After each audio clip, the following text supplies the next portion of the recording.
Hello student, हैलोल्केन unit के इस video में आज हम जो करने वाले हैं वो एक बहुत ही इम्पॉर्टेंट मैकेनिज़्म है।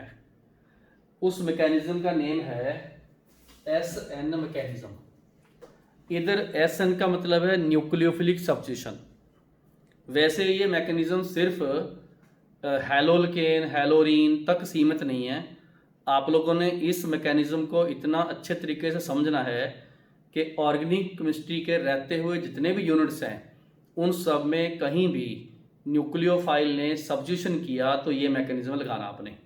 इवन अल्कोहल में भी, अमीन्स में भी, जहाँ भी कहीं न्यूक्लियोफाइल ने सब्स्टिट्यूशन किया हमने उस न्यूक्लियोफिलिक सब्स्टिट्यूशन में ये मैकेनिज़्म लगाना है।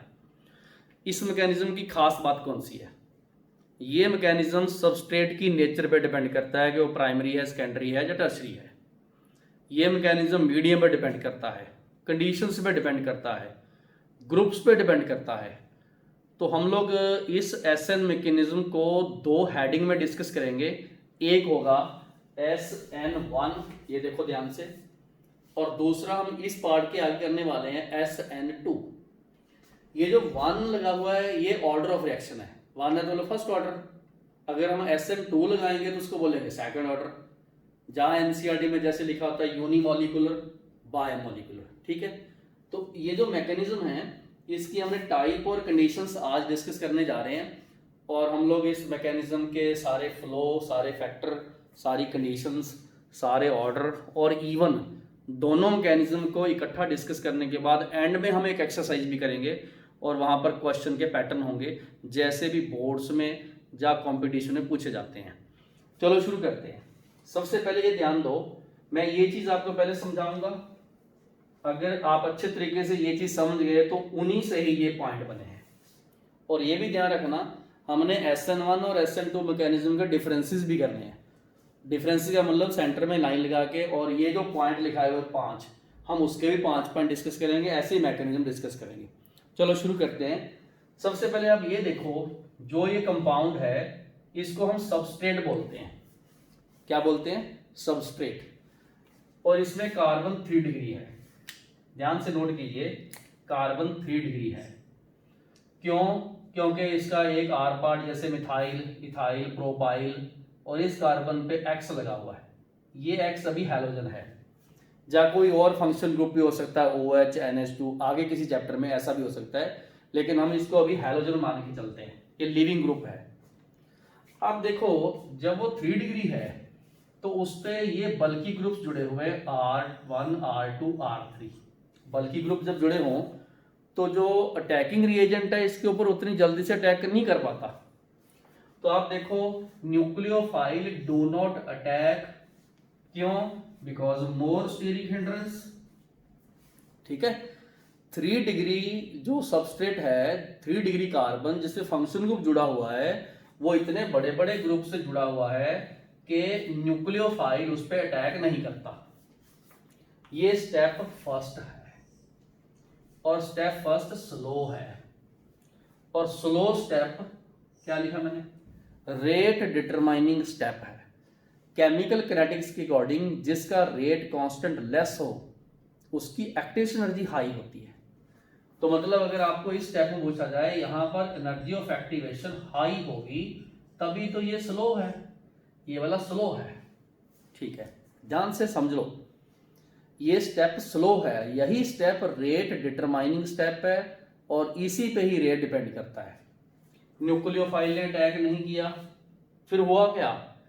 हुआ ये कि पोलर मीडियम में, ध्यान रखना ये मैकेनिज्म पोलर मीडियम में आता है।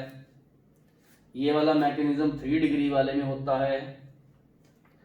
इस मैकेनिज्म में न्यूक्लियोफाइल पहले स्टेप में अटैक नहीं करता। ठीक है, रिएक्शन तो होनी है। ठीक है, ये बॉन्ड अपने आप टूट जाएगा, मतलब X यहां गया और C+1 गया। ठीक हो गया? बिल्कुल ओके। पोलर मीडियम जैसे वाटर है, अल्कोहल है और एसिटिक एसिड है, जनरली वहां ऐसे लिखा होता है पोलर प्रोटिक मीडियम। कौन सा? Polar protic medium. उससे क्या होता है, एक तो ये पोलराइजेशन हो जाती है, ये बॉन्ड जल्दी टूटता है। और दूसरे नंबर पे जब ये पॉजिटिव चार्ज और नेगेटिव चार्ज का आगे हाइड्रेशन हो जाता है, सॉल्वेशन हो जाता है, तो वहां से इतनी एनर्जी निकलती है कि थर्मोडायनामिकली वो इस स्टेप को फेवरेबल कर देती है। जितनी एनर्जी यहाँ बॉन्ड तोड़ने में चाहिए उससे ज्यादा यहाँ निकल जाती है। देखो एक्स माइनस एक्वस, पानी है तो एक्वस, अदरवाइज सॉल्वेटेड। तो हाइड्रेशन से सॉल्वेशन से जो एनर्जी निकलेगी वही इस बॉन्ड को तोड़ने में हेल्प करेगी।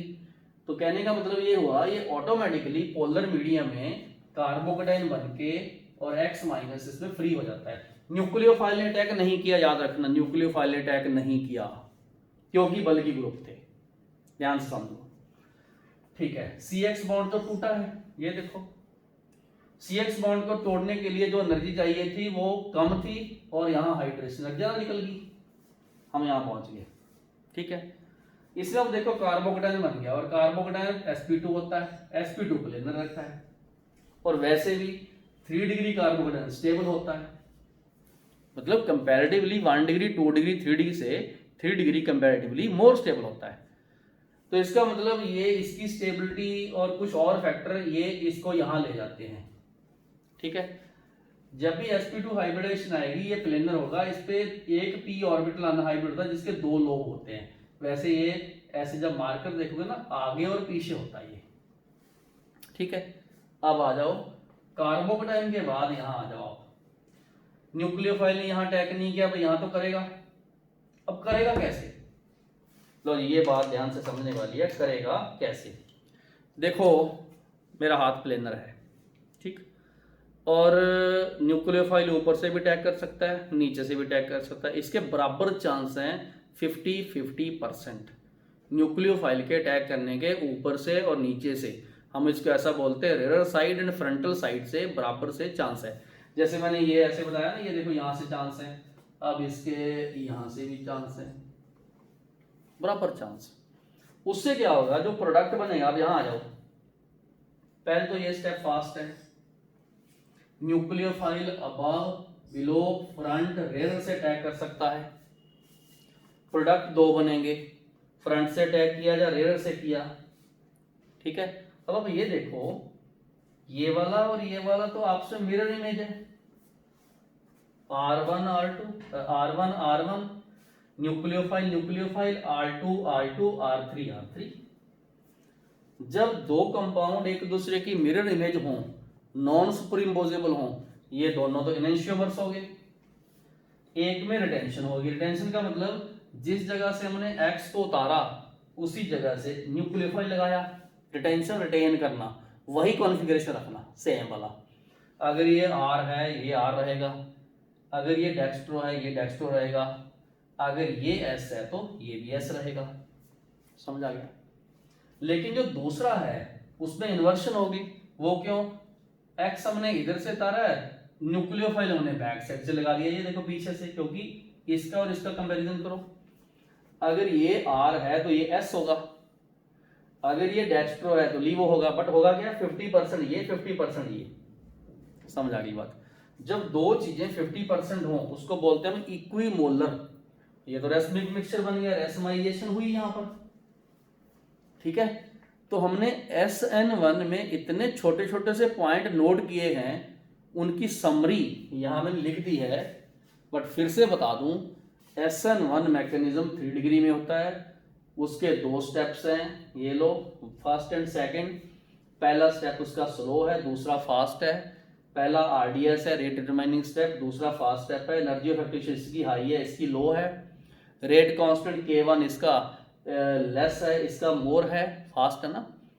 कार्बोकेटाइन बनेगा प्लेनर, पोलर मीडियम में ज्यादा बनने के चांस है क्योंकि सॉल्वेशन एनर्जी जो है एक्सोथर्मिक निकलती है, इस बॉन्ड को क्लीवेज करने में हेल्प करेगी। न्यूक्लियोफाइल पहले में अटैक नहीं करेगा, जब न्यूक्लियोफाइल सेकंड में अटैक करेगा तो 2 चांस हैं इक्विमोलर मिक्सचर के ऑफ एनेंशियोमर्स, और बनेगा racemic mixture, 50-50 chance retention and inversion के।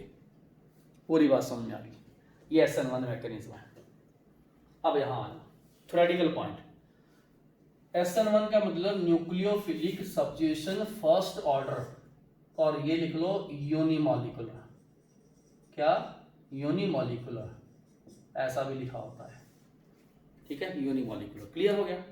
नेक्स्ट चलते हैं, वो देखो आपके सामने दूसरा क्या है, it follow first order kinetic. मतलब जब फॉर्मूला लिखोगे रेट इज इक्वल टू के, ये वाला के ये वाला है, R3CX, देखो R1 2 3 CX की पावर 1 न्यूक्लियोफाइल की पावर 0। इसका मतलब क्या हुआ, it is independent of the concentration nucleophile. जब आप इन दोनों की कंसंट्रेशन डबल करोगे, इसकी भी डबल इसकी भी डबल, इससे कोई इफेक्ट नहीं होने वाला, सिर्फ डबल होगा रेट। ठीक है, इसको 3 गुना करोगे, इसको भी 3 गुना करोगे, इसका कोई फर्क नहीं पड़ेगा, इसका 3 गुना से ये 3 गुना हो जाएगा रेट ऑफ रिएक्शन। ऐसे भी क्वेश्चन आएंगे कि रेट ऑफ रिएक्शन कितने गुने बढ़ेगा, 3 गुना, 9 गुना, 10 गुना, 18 गुना, 16 गुना, ऐसे। समझ आ गया। जीरो याद रखना, इंडिपेंडेंट, क्योंकि न्यूक्लियोफाइल इस स्टेप में नहीं अटैक करता, वो यहां आ गया। Next, it is completed in 2 step. वो 2 स्टेप कौन से हैं, क्लीवेज ऑफ CX बॉन्ड, ये देखो, एंड अटैक ऑफ न्यूक्लियोफाइल, ये देखो, 2 स्टेप है। ठीक है, इंटरमीडिएट इज कार्बोकेटायन, ये देखो आपके सामने जो प्लेनर है sp2 हाइब्रिडाइज्ड है, okay planar. Rate of SN1 directly proportional to stability of carbocation, जिसमें जितना कार्बोकेटायन जल्दी स्टेबल बनेगा, मतलब कार्बोकेटायन बनेगा तो हमने SN1 टिक करना है। ठीक है, ओके। और ये कुछ ऐसे कार्बोकेटायन मैंने बनाए हैं जो स्टेबल हैं, जैसे 3 डिग्री कार्बन स्टेबल होता है हाइपर कंजुगेशन के कारण या प्लस इफेक्ट कारण। ये अलाइल है, रेजोनेंस है इसमें, ये बेंजाइल है, रेजोनेंस है, हालांकि ये 1 डिग्री है बट इवन देन स्टेबल है। इसमें एरोमेटिसिटी है, यहाँ ऐसे रेजोनेंस होती है। ये साइक्लोहेप्टा ट्राइनाइल कीटायन है, ये भी एरोमेटिक है, ये दोनों एरोमेटिक हैं, ऐसे लिख लो एरोमेटिक हैं, क्योंकि ये वाले पॉइंट ऑब्जेक्टिव में आएंगे, ये एरोमेटिक हैं। जिसमें ऐसे कार्बोकेटायन आ गए, जब कोई भी ऐसा फैक्टर जो कार्बोकेटायन की स्टेबिलिटी को इंक्रीज करेगा, कुछ लगाएंगे अपने प्लस आर प्लस आई, उनसे भी देखेंगे, तो उसमें बस पक्का ये मान के चलो SN1 बनेगी, क्योंकि हमने कार्बोकेटायन को स्टेबल करके इस स्टेप को आगे खींचना है। नेक्स्ट, पोलर मीडियम, वैसे यहां लिख लो पोलर प्रोटिक। पोलर प्रोटिक मतलब जिसमें H+ मिलता है, क्योंकि पोलर प्रोटिक मीडियम पानी है, अल्कोहल है, एसिटिक एसिड है, वो यहाँ पर हाइड्रेशन और सॉल्वेशन बहुत करते हैं, और वैसे भी कार्बोकेटायन बना के जो H2+ निकाल के और कार्बोकेटायन जल्दी बनाते हैं। ये फेवर करेंगे SN1 को, क्योंकि जो हीट ऑफ सॉल्यूशन है यहां निकली हुई आयन की, वो मोर है than the bond energy of the CX bond. इसमें जितनी एनर्जी चाहिए उससे ये निकलने वाली ज्यादा, फिर ये बॉन्ड टूट जाएगा। आगे चलो, रेसमिक मिक्सचर इज फॉर्म्ड, वो बताओ क्यों क्यों बना। Because there is a equal chance of attack of the nucleophile from above and below the rear and front side of the planar, जो प्लेनर है उस पे, तो इसलिए इसमें इक्वल चांस है रिटेंशन और इन्वर्शन के, और रेसमाइजेशन हुई और रेसमिक मिक्सचर बना। वो हम लोग ऑप्टिकल आइसोमरिज्म में टॉपिक पढ़ते होते हैं, racemisation, racemic mixture, equimolar, enantiomers का मिक्सचर, तो इसमें वो बना। ठीक है, तो क्योंकि इक्वल चांस है फॉर्मेशन ऑफ इसके retention and inversion in the product, तो यहाँ रेसमाइजेशन हुई, और इसका रीजन पूरा बता दूं, इसमें as carbocation is planar, planar है एंड sp2 हाइब्रिडाइज्ड, और जो अनहाइब्रिड, ये ध्यान रखना, p ऑर्बिटल है उसके इक्वल साइज लोब्स होते हैं। तो न्यूक्लियोफाइल के लिए तो बराबर ही है, वो चाहे यहां से अटैक कर दे चाहे इधर से, क्योंकि ये दोनों बराबर के साइज होते हैं। अगर एक बड़ा हो एक छोटा हो तो बड़े पे अटैक करता है, क्योंकि इलेक्ट्रॉन डेंसिटी यहां ज्यादा होती है, तो इसलिए बराबर चांस होते हैं। ये डेप्थ की बातें हैं। लो बेटा, मैंने आपको SN1 मैकेनिज्म कंप्लीट डिस्कस करवाया। आप लोग वीडियो रोको एक बार, उस वीडियो में सबसे पहले आपने ये मैकेनिज्म ड्रॉ करना है, ऐसे सारा पूरा कंप्लीट जो मैंने डिस्कस करवाया पूरा मैकेनिज्म ये ड्रॉ करना है। वीडियो रोको एक बार, पूरा इसको रोक के सारा इसी तरीके से बनाओ। उसके बाद नीचे यहाँ पर ये 5 पॉइंट आपने लिखने हैं, और ये 5 पॉइंट आपको साथ साथ रटे होने चाहिए, अंडरस्टैंड होने चाहिए, और उसके अकॉर्डिंगली लिखने, कोई रट्टा नहीं लगाना। मतलब ये मान के चलो, ये समझ लो बस, ये ऑटोमेटिकली आपका पेन चलना चाहिए फटाफट। ठीक है, क्लियर हो गया? मैं साइड में हो जाता हूँ एक बार। तो आप लोग SN1 मैकेनिज्म का डिस्कशन हुआ, कॉन्सेप्ट पूरा खत्म हुआ। बाकी बहुत सारी ऐसी बातें हैं, जब हम इनके क्वेश्चन करेंगे वहां भी इसको अप्लाई करेंगे। तो मैंने आपको SN1 मैकेनिज्म कंप्लीट करवा दिया। अब हम जो नेक्स्ट करने वाले हैं और वो है SN2 मैकेनिज्म। ओके बेटा, शुरू करते हैं SN2। तो अब हम SN मैकेनिज्म का ही दूसरा टाइप करेंगे, और वो है SN2। यहाँ जो S लिखा है वो तो आपको पता ही है, सब्स्टिट्यूशन। N फॉर न्यूक्लियोफिलिक, 2 का मतलब सेकेंड ऑर्डर बायमोलिकुलर काइनेटिक। तो सबसे पहले ये जो पॉइंट है, ये तो आप लोगों को जस्ट मैंने लिखवाए हैं, समरी है कैसे है, लेकिन हम इसके मैकेनिज्म को एक्सपेरिमेंटली ये देखते हैं किस तरीके से हो रहा है। लो जी, ध्यान से समझना हर बात। इस कार्बन पे X है, ये CX बॉन्ड है, उस पे एक R है, ये H भी हो सकता है। बाकी देखो एक H है, एक D है। तो कहने का मतलब ये वाला जो कार्बन है, ये क्या हुआ, 1 डिग्री। 1 डिग्री कार्बन, वो जो एक और से जुड़ा हो। हम लोग ऐसा बोल सकते हैं कि जो सबस्ट्रेट है 1 डिग्री है, ये OH हो सकता है, Cl हो सकता है, हैलोजन है। तो मतलब ये 1 डिग्री हैलाइड है। क्या है? 1 डिग्री हैलाइड। ठीक है, 1 डिग्री हैलाइड, 1 डिग्री हैलाइड मैंने लिख दिया। इस पे जो ग्रुप्स लगे हुए हैं, हाइड्रोजन भी बहुत स्मॉल है, ड्यूटेरियम भी स्मॉल है, ये RbCH3 या H भी हो सकता है, तो ये सब स्मॉल है। जब स्मॉल ग्रुप है तो स्टीरिक हिंड्रेंस तो पॉसिबल ही नहीं है, मतलब लेस है। हम लिख दिया लेस स्टीरिक हिंड्रेंस, या इसको बोलते हैं इनहिबिटिंग इफेक्ट। लिख लो इनहिबिटिंग। ठीक है, इनहिबिटिंग इफेक्ट जो है वो इसका लेस है। किसके लिए? एक न्यूक्लियोफाइल के लिए। ठीक है, अब देखिए ये CX बॉन्ड पे, इस पे माइनस चार्ज है, इस पे प्लस चार्ज है, और ये कार्बन sp3 है। और दूसरे नंबर पे ये वाला जो कंपाउंड है, ये कायर कार्बन है। मैंने अज्यूम किया है इसका कॉन्फ़िगरेशन R है, अज्यूम किया है। S भी लिख सकता हूं, वो इसलिए मैंने R लिखा क्योंकि हम लोग ये बाद में देखेंगे कि ये R बनता है या S बनता है, तो उससे हम ऐसा देखेंगे कि रिटेंशन है या इन्वर्शन है, ऐसी बातें एंड में जाके क्लियर होंगी। अभी हम इसको मान लेंगे कि लेट इट बी R, या डेक्स्ट्रो या प्लस कुछ भी ऐसे। ठीक है, अब न्यूक्लियोफाइल में माइनस चार्ज है और X पे माइनस चार्ज है, इधर से तो अटैक कर नहीं सकता, ये पीछे से अटैक करेगा ऐसे। तो इसमें न्यूक्लियोफाइल पहले स्टेप पे ही, फर्स्ट स्टेप पे ही रेयर साइड से अटैक करता है, उस पॉइंट से जिसधर CX बॉन्ड है उसके ऑपोजिट से, बैक साइड से इसको बोलते हैं। और आपको पता है sp3 हाइब्रिडाइजेशन है, तो ये sp3 ऑर्बिटल है, ये भी, और ये लोब छोटा है, इसका ऑपोजिट लोब छोटा है, ये स्मॉल है। तो न्यूक्लियोफाइल इस लोब पे, छोटे लोब पे अटैक करता है, और वो भी उस लीविंग ग्रुप के बैक साइड पे, ऑपोजिट के छोटे लोब पे, स्मॉल लोब पे अटैक करता है। ये बात यहां तक समझिए। ठीक है, nucleophile attack from the back side, slow step है, इसका मतलब रेट डिटरमाइनिंग स्टेप यही है। और इस स्टेप में आप देखो रिएक्टेंट भी आ गया और ये न्यूक्लियोफाइल भी आ गया। ठीक है, 2 आ गए ना, तभी तो बाइमोलिकुलर है, तभी सेकंड ऑर्डर है। तो स्लो स्टेप में इसकी पावर भी 1 आ गई, इसकी पावर भी 1 आ गई। ये देखो पहला स्टेप देख लो, it follow second order kinetic rate is equal to KRCH2X की पावर 1, न्यूक्लियोफाइल की पावर 1, सबस्ट्रेट इसमें 1 डिग्री है, उसकी पावर 1 और 1 क्या हो गया 2, तो ये सेकंड ऑर्डर आ गया। ठीक, क्वेश्चन ये आया कि जैसे हमने SN1 में कार्बोकेटाइन बनाया था इंटरमीडिएट, इसमें क्या बनता है? इसमें इंटरमीडिएट नहीं बनता, याद रखना, नो इंटरमीडिएट, इसमें ट्रांजिशन स्टेट बनती है। क्या? जैसे ही ये न्यूक्लियोफाइल इधर अटैक करेगा तो इसकी देखो वैलेंसी कितनी होगी, 1 2 3 4 5 होगी।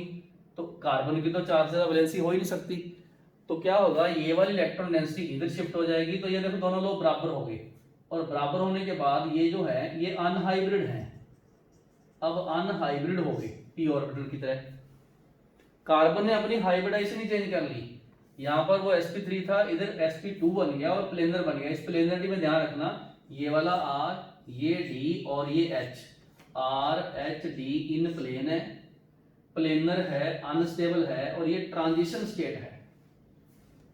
इस ट्रांजिशन स्टेट में ये CX बॉन्ड भी पार्शियल बॉन्ड है और न्यूक्लियोफाइल कार्बन बॉन्ड भी पार्शियल बॉन्ड है। अभी बॉन्ड बन रहे हैं, मतलब ये इसने ये बॉन्ड बनना शुरू हुआ, ओवरलैपिंग स्टार्ट हुई, ये बॉन्ड टूटना शुरू हुआ। तो ये ट्रांजिशन स्टेट है, ठीक है। ट्रांजिशन स्टेट बहुत कम स्टेबल होती है और उस ट्रांजिशन स्टेट इमीडिएटली आगे प्रोडक्ट में कन्वर्ट हो जाती है। ये X निकल गया, ये देखो X लिविंग ग्रुप हो गया और न्यूक्लियोफाइल पूरा जुड़ गया, लेकिन जुड़ा ये ऑपोजिट डायरेक्शन में है, उल्टा जुड़ा है, क्योंकि पीछे था ना, जिस डायरेक्शन से X निकाला हमने, ये उस साइड पे नहीं जुड़ा, ये ऑपोजिट पे जुड़ा है। इसीलिए अगर ये R कॉन्फ़िगरेशन है तो ये S कॉन्फ़िगरेशन है, अगर ये S है तो ये R है, वाइस वर्सा। इसको बोलते हैं हम 100% इन्वर्शन, इन्वर्ट हो जाना, उल्टा हो जाना, और ये इन्वर्शन का नेम है वाल्डन इन्वर्शन। इसमें 100% कॉन्फ़िगरेशन चेंज होता है, मतलब डेक्स्ट्रो है तो लियो बनेगा, लियो है तो डेक्स्ट्रो बनेगा, आर है तो एस बनेगा, प्लस है तो माइनस बनेगा, माइनस है तो प्लस बनेगा, उल्टा बनेगा, ठीक है।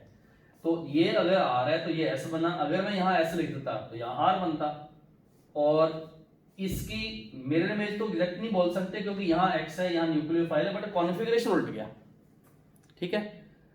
और ये ऑप्टिकल एक्टिव प्रोडक्ट बनेगा, ये भी याद रखना, ऑप्टिकली एक्टिव, ठीक है। अगर ये 100% नहीं हो सकता, ये दोनों एच हों, मतलब अगर ये वाला ऑप्टिकल एक्टिव है तो ये भी ऑप्टिकल एक्टिव है।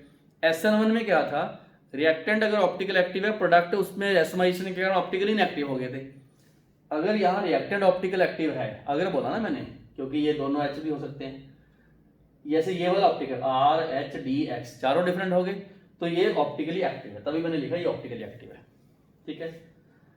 एक मजे की बात, जिन साइंटिस्ट ने SN1 SN2 मैकेनिज्म को स्टडी किया, उन लोगों ने एक बहुत लेमन लैंग्वेज में कंपैरिजन किया। वो बोलते एक आदमी अम्ब्रेला लेके जा रहा है, बहुत तेज हवा आई और वो अम्ब्रेला जो था वो उल्टा हो गया। ये देखो, umbrella is turned inside out when it caught in a strong wind, ठीक है। तेज हवा में जैसे हमारा छाता अम्ब्रेला उल्टा हो जाता है, उसी तरीके से ये वाला भी उल्टा हो जाता है। बात समझ गए, ठीक है। तो ये मैकेनिज्म कौन सा है, SN2, और ये प्राइमरी हैलाइड की प्रॉपर्टी है। जैसे मिथाइल क्लोराइड हो गए, मिथाइल ब्रोमाइड हो गए, प्राइमरी वाले जो हैं उनकी ये मेजर प्रॉपर्टी है, वो ये शो करते हैं 2 डिग्री ऑर्डर, ठीक है। लो जी, मेरे ख्याल से ये सारी बात समझ आ गई, आप आराम से उसको उतारो। और ये एक और चीज, इसको सिंगल स्टेप में बोलते हैं, मतलब attacking of the nucleophile leaving group at the same time. जैसे हम लोग SN1 में तो बोलते 2 स्टेप थे, इसके एक ही स्टेप है, मतलब इधर से अटैक किया उधर से निकला, तो मतलब कोई ज्यादा टाइम लगा, फ्रैक्शन ऑफ टाइम में ये इसने अटैक किया, ये निकला और ये बना बस। तो इसलिए इसको सिंगल स्टेप बोलते हैं। ऐसे मैकेनिज्म को एक नेम देते हैं कंसर्टेड मैकेनिज्म, जिसमें formation of bond, breaking of bond takes place simultaneously within a fraction of time. It is known as concerted mechanism without any intermediate होते हैं, इसको कंसर्टेड मैकेनिज्म बोलते हैं। चलो जी, वो सारी चीज एक बार वीडियो रखो, इसको पहले उतारना आप लोगों ने बिल्कुल इस तरीके से ऐसे चल के यहाँ, और सारी बातें नोट कीजिए। और वो जो मैंने आपको करवाई है वो यहाँ लिखी हुई है। और साथ साथ हमने ये बात ध्यान रखनी है कि SN1 और SN2 को कंपैरिजन भी करना, उसी ऑर्डर में मैंने ये पॉइंट लिखे हैं। आप अपने SN1 जो लिखा है नोटबुक पे, उसको कंपैरिजन करते जाना। जैसे SN2 का नेम है nucleophilic substitution second order kinetic bimolecular, it follow second order kinetic 1-1, मतलब first order with respect to substrate, first order with respect to attacking reagent, nucleophile. Alcohol भी ये शो करते हैं, आगे अमीन भी शो करते हैं।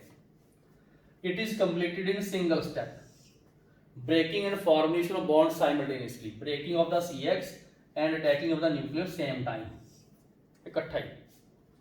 There is a transition state, no intermediate, ये लिखा no intermediate, form which is planar and due to sp2 carbon. ये देखो, कार्बन sp2 हो गया और ये वाले लोब उसके बराबर हो गए, अनहाइब्रिड जैसा बिहेव किया। Non polar aprotic medium SN2 को फेवर करेगा, क्योंकि अगर पोलर प्रोटिक लिखते हैं तो उसमें आयन बनते हैं, इसमें आयन बनने नहीं चाहिए। ठीक है। 100% इन्वर्सन ऑफ द कॉन्फ़िगरेशन मतलब R2S S2R या वाइस वर्सा लिख लो, takes place because nucleophile join from the कहां rear side, back side, back side. ठीक है, किसके of the CX bond, CX bond ये है उसके इधर बैक साइड से, जो लिविंग ग्रुप है उसके उल्टा बैक साइड से। तो स्टीरिक हिंड्रेंस कम है तो SN2, स्टीरिक हिंड्रेंस ज्यादा है तो SN1, SN1 है तो कार्बोकेटाइन मैकेनिज्म, SN2 है तो ट्रांजिशन स्टेट। सही, बिल्कुल क्लियर हो गया। जो फैक्टर कार्बोकेटाइन की स्टेबिलिटी को इंक्रीज करेंगे वो सारे SN1 को फेवर करेंगे। ठीक है, तो आप लोग वीडियो रोको आराम से, मैं साइड में हो जाता हूँ, पहले ये चीज उतारो, उसी चीज के ये पॉइंट्स हैं और हमने SN1 SN2 का जो थ्योरेटिकल कॉन्सेप्ट है वो हमने खत्म कर लिया। लो जी, मैं साइड में हो जाता हूँ, आराम से हर एक पॉइंट को उतारो, हाईलाइट करो, नोट करो और SN1 SN2 को कंपैरिजन करो। ये बहुत इंपॉर्टेंट चीज है, ये सिर्फ हैलाइड में नहीं आती, पूरी ऑर्गेनिक केमिस्ट्री का एक बहुत मैकेनिज्म, इंपॉर्टेंट मैकेनिज्म है और इसके हमने कॉन्फ़िगरेशन भी, ऑप्टिकल एक्टिविटी भी और मैकेनिज्म भी, कैसा प्रोडक्ट बनेगा ये हमने डिसाइड करने। ओके, तो मैं साइड में हो गया, आप लोग ये सारी वीडियो रोको। ओके, तो बच्चे अब हम SN1 SN2 के बेस पे आगे करने वाले हैं, इनके क्वेश्चंस क्या बनते हैं, ऑर्डर क्या बनते हैं, छोटे छोटे क्वेश्चंस क्या बनते हैं। ठीक है, तो हम नेक्स्ट पार्ट में करने जा रहे हैं इनके क्वेश्चंस। तो अब बच्चे अपने SN1 और SN2 के ऑर्डर बेस पे जितने भी कॉन्सेप्चुअल क्वेश्चन बनते हैं वो करेंगे। आप देखो, मैंने अभी इसमें 1 2 3 और 4 क्वेश्चन यहाँ लिखे हैं। आप लोग एक बार वीडियो रोक के चारों क्वेश्चन उतारो। ये क्वेश्चन काफ़ी हद तक NCERT बेस्ड हैं, इसके बाद और क्वेश्चन भी करेंगे अपने। तो क्वेश्चन उतार के पहले खुद इनके आंसर प्लान करो। ठीक है, ओके, शुरू करते हैं। सबसे पहला क्वेश्चन ये है, arrange these halide in correct order of SN1 and SN2। अपने क्या करते हैं, एक बार SN1 कर लेते हैं, तो SN2 उसका उल्ट होता है, वो तो क्लियर ही है। तो इसमें क्या है, जैसे ये वाला मिथाइल क्लोराइड है, ये वाला इथाइल क्लोराइड है, ये 1 डिग्री है, ये वाला यहाँ H लगा दो, ये 2 डिग्री है, और यहाँ पर ये वाला जो कार्बन है ये 3 डिग्री है। सही हो गया बिल्कुल। जब भी कभी आपने SN1 लिखना हो तो 1 डिग्री से 2 डिग्री, इससे 3 डिग्री ज्यादा। और अगर अपने को SN2 पूछा जाए तो वो इसका ऑर्डर ऐसे होता है, ये लो, ये स्टीरिक हिंड्रेंस और कार्बोकेटाइन की स्टेबिलिटी देखी जाती है। ठीक है, स्टीरिक हिंड्रेंस जिसमें ज्यादा है और कार्बोकेटाइन जिसका मोस्ट स्टेबल है वो SN1 शो करेगा। तो अगर अपने को SN1 का ऑर्डर से पूछा जाए तो यहाँ पर ऐसे लिख लो, SN1 का ऑर्डर 1 से ज्यादा, 2 से ज्यादा, 3, सबसे ज्यादा 4, ये लिख लो। तो ऑर्डर लिखो बिकॉज स्टेबिलिटी, ठीक है, स्टेबिलिटी ऑफ कार्बोकेटाइन, बस ऐसे लिख लो। और SN2 मैं इसमें लिख नहीं रहा, SN2 इसका उलट चलेगा, मतलब इधर को SN2, इस साइड को SN1 चलेगा। ठीक है, आगे चलते हैं। अगर अपने R सेम रखें, जैसे R R R R, but halogen different कर दें, देन SN ऑर्डर फाइंड करो बोलते हैं। ठीक है, एक चीज मैं बता दूं आपको कि जो SN है वो inversely proportional to bond dissociation energy of CX bond होती है।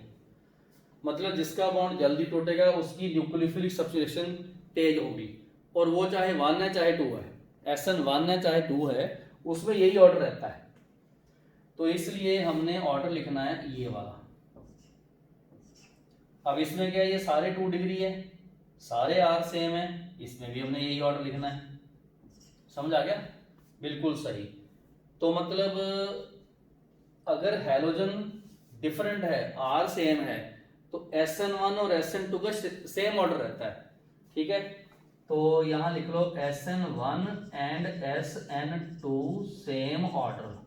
तो ये हमने इसके एक्चुअल में क्वेश्चन के ही पार्ट में हमने ये ऑर्डर लिख दिए, क्योंकि आयोडो जो CI बॉन्ड है वो लार्जर साइज के जल्दी टूटेगा। तो ये एक्चुअल में यहाँ मैंने आर ये लिख दिए, तो इस तरीके से ये इसका ऑर्डर आ गया। अब यहाँ आ जाओ, correct order of SN2 reaction. Correct order of SN2 reaction. ठीक है, SN2 में क्या होता है, ये ऑर्डर नोट कर लो पहले, ये वाला। चलो ये वाला ऑर्डर नोट कर लो। उसमें ये देखो कि ये तो 2 डिग्री है और ये वाला 1 डिग्री, तो 1 डिग्री वाला ज्यादा होता है, ये तो करेक्ट है, लिख लो यहाँ पर ये ट्रू है, करेक्ट है। ठीक है, करेक्ट पूछा। ठीक है, इसके बाद बच्चे क्या है, ये वाला 2 डिग्री है, ये वाला 1 डिग्री है, SN नहीं है, ये वाला SN1 का ऑर्डर है, ये वाला। ठीक है, बट रॉन्ग है, क्योंकि अपने को तो पूछा ही SN2। ठीक है, अब इसमें हमने R सेम रखा, क्लोरो, ये भी R सेम रखा, आयोडो। इसमें तो चाहे SN1 देख लो चाहे SN2 देख लो, सेम ही रहता है, तो ये हमने करेक्ट कर दिया। तो इसका मतलब ये हुआ, पहला करेक्ट है, C करेक्ट है, डी में क्या लिखा A एंड C बोथ, इसका ये आंसर है। तो ये हमने SN2 के करेक्ट ऑर्डर यहाँ लिख लिए। ठीक है, अब हम पूछा गया C4H9, ठीक है, Br हैज 4 आइसोमर्स हैं इसके, ये लिखे हुए देखो, ये 4 आइसोमर्स हैं।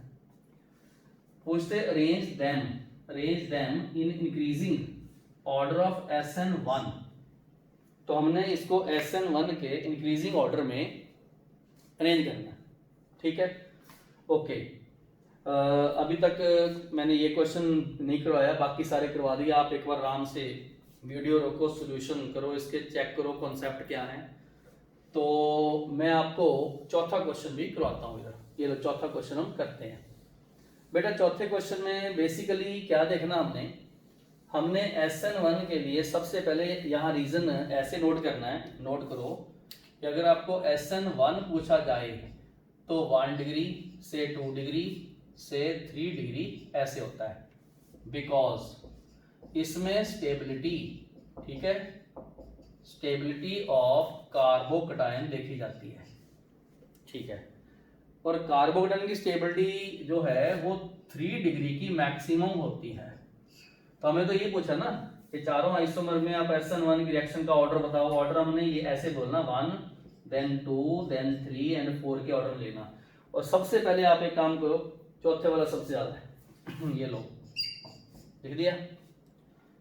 उसके बाद ये 2 डिग्री है,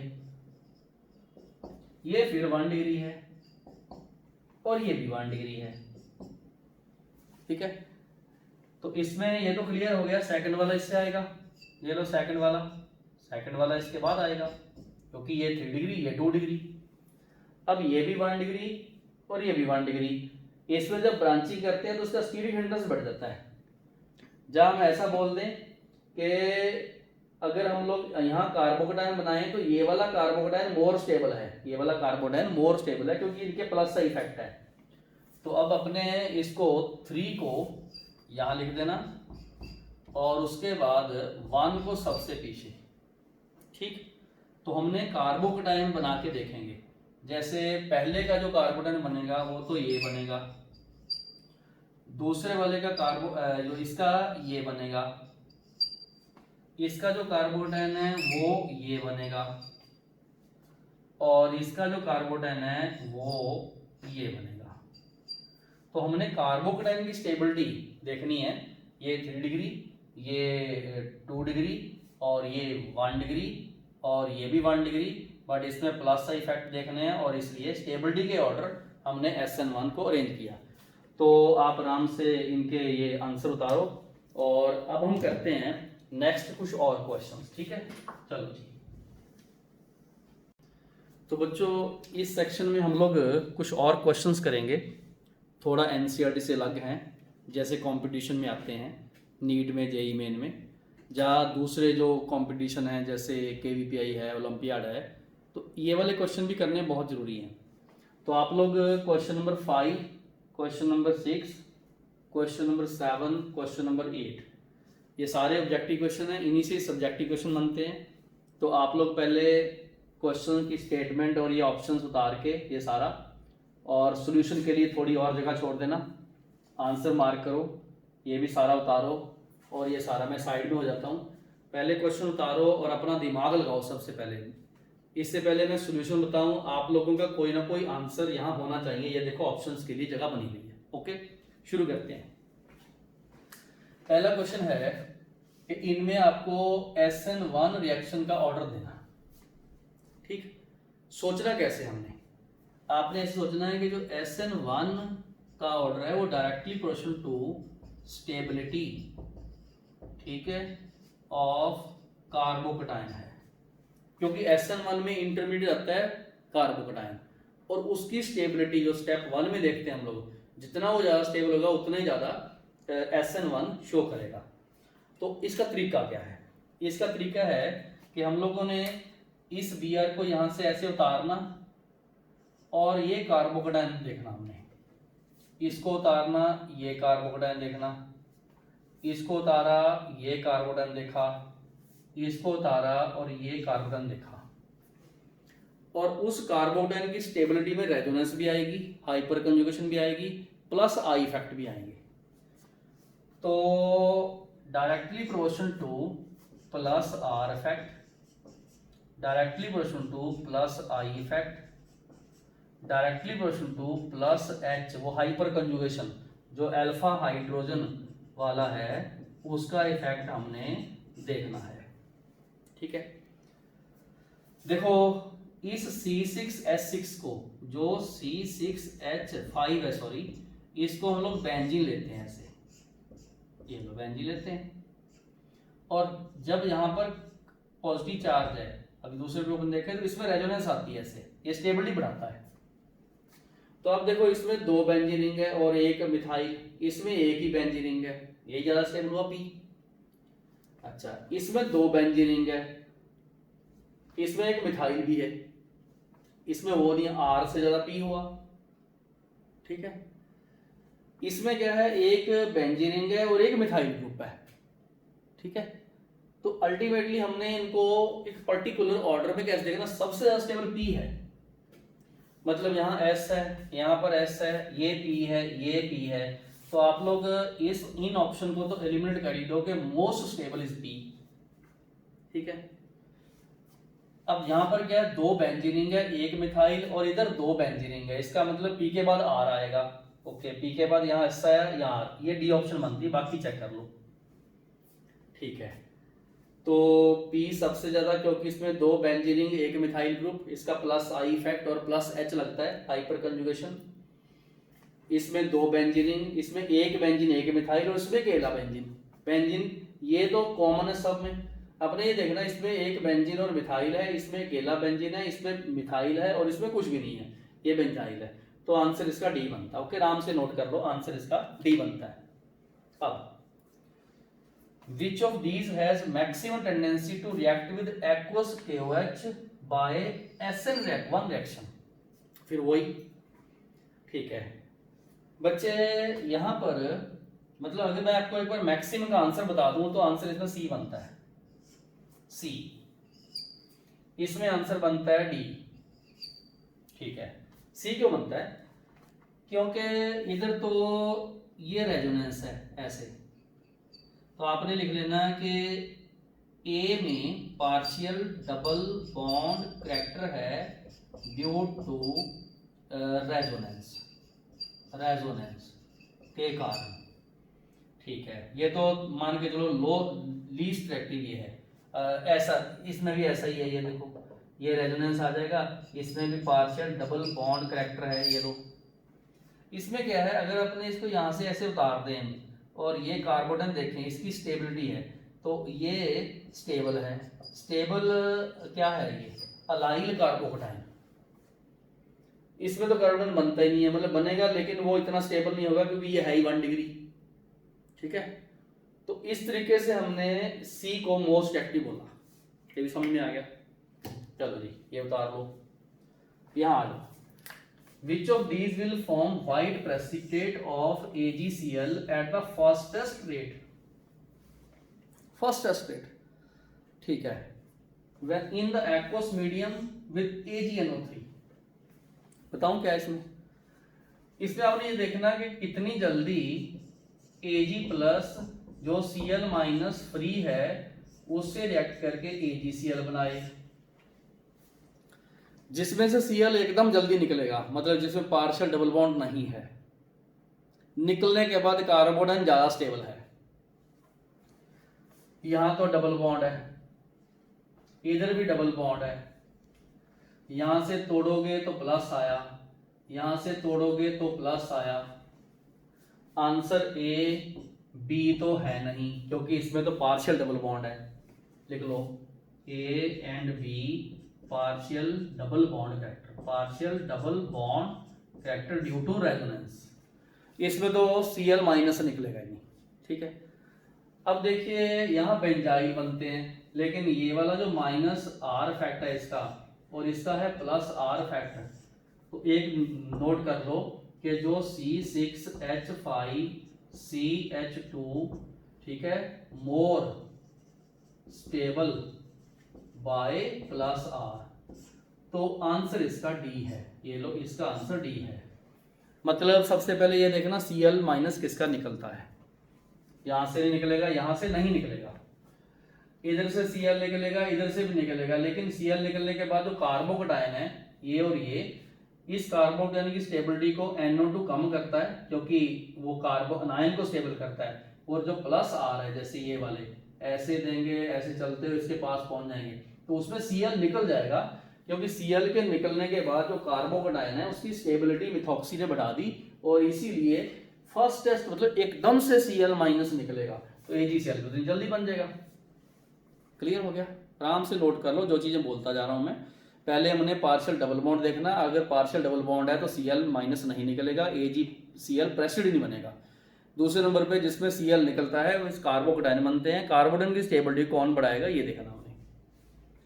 correct order to get hydrolyse by the aqueous KOH, जहां भी हाइड्रोलाइज आ जाए वो SN होती है। कैसे?